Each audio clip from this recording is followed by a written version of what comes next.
আল্লাহ পাক আল্লাহ তাআলা জিবরাইল আলাইহিস সালামকে ডেকে বলছেন, দুনিয়াতে তুমি গিয়ে জান্নাত সাজাও, আমার বন্ধু দুনিয়ার ধরায় আমি পাঠাবো। সেই সম্পর্কে কবি লিখছেন, দেখুন।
আকাশের চন্দ্রকে নিয়ে খেলা করতেন।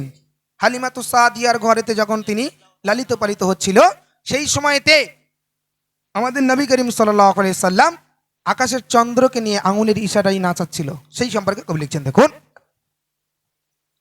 যার খেলা হবে নীল আসমান খেলে চন্দ্রতারা, যার খেলা হবে নীল আসমান খেলে চন্দ্রতারা, যার চেহারা দোলায় দোলাবে ওর ফারিস্তারা, যার চেহারা দোলায় দোলাবে ওর ফারিস্তারা।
ও জিবরিল শোনো না যাও চলে মক্কা মদিনা ও জিবরিল শোনো না যাও চলে মক্কা মদিনা শুনলেন একটি কালাম তো আর